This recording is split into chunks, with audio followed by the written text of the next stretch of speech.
Salutations à tous et à toutes, c'est FW et bienvenue dans 5/3, les 5 minutes de méditation matinale. Mes méditations ce matin m'amènent à me questionner, à me poser des questions sur la situation que nous vivons actuellement ici en France, notamment par rapport à la réforme des retraites et aussi par rapport à la démocratie.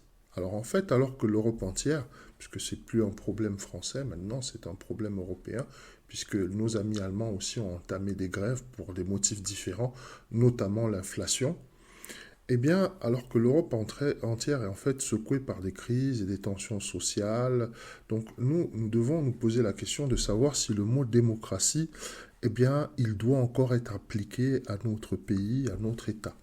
Parce qu'aujourd'hui, nous avons une telle déconnexion avec nos dirigeants, et bien que nous sommes en droit de nous poser la question de savoir s'ils nous représentent encore. Bon, la plupart du temps, on pense en fait que le fait de changer de dirigeant va résoudre le problème, et donc on perpétue donc le cycle et la valse des dirigeants euh, qui chaque fois se multiplient et s'enchaînent les uns après les autres.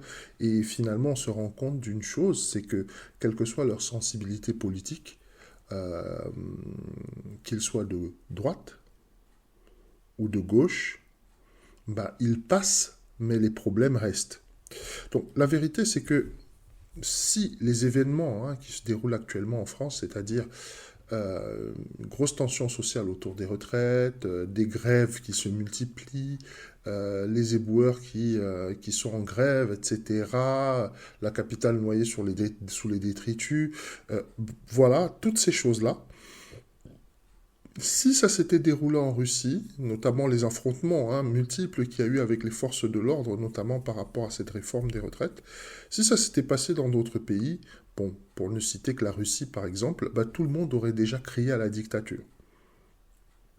Donc nous pouvons aussi en même temps nous demander pourquoi nous, on n'arrive pas à reconnaître ça. Je pense que c'est simplement le fait que nous n'arrivons pas à associer en fait l'idée que notre pays puisse avoir un côté quand même assez totalitaire, puisque ce n'est pas la première fois que nous avons un clash, notamment par rapport à la façon dont les choses sont dirigées.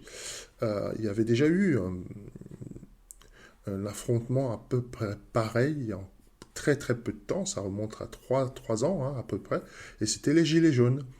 Et nous avons vu la façon dont l'État a traité, d'accord, cette manifestation, ou plutôt ces revendications que la middle class française avait. Donc on se retrouve aujourd'hui en fait avec une situation où on n'arrive pas à reconnaître en fait le côté totalitaire du fonctionnement de ce gouvernement et de cet État. Donc nous pouvons aussi en même temps nous interroger sur la portée métaphysique de la situation, à savoir celle de nos dirigeants qui ne nous écoutent pas et qui sont complètement fermés à nos souffrances. Alors, c'est pas sans faire écho à notre propre indifférence, notre indifférence à nos souffrances mutuelles, puisqu'au niveau du peuple, en fait, c'est cette même indifférence que nous avons pour nos semblables, au niveau des masses populaires. Donc, si toi, tu n'as par exemple que du dédain, voire du mépris, d'accord, pour ceux qui sont plus pauvres que toi, moins bien habillés que toi, moins instruits que toi, bah, malheureusement, j'ai une très mauvaise nouvelle pour toi, parce que nous sommes tous dans le même bateau.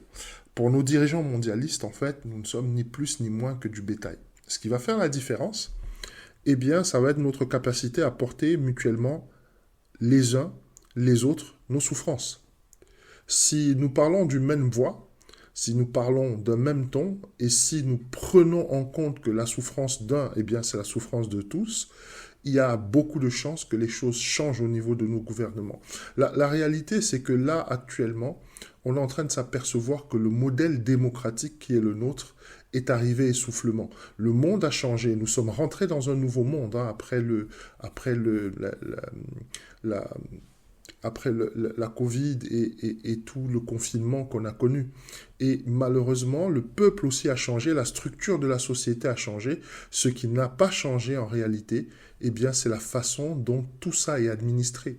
On a un Pour moi, on a un pays où eh bien, l'exécutif a beaucoup trop de pouvoir et peut imposer ce qu'il veut quand il veut, en passant au-dessus de l'Assemblée, en contournant il peut faire sa volonté, en fait.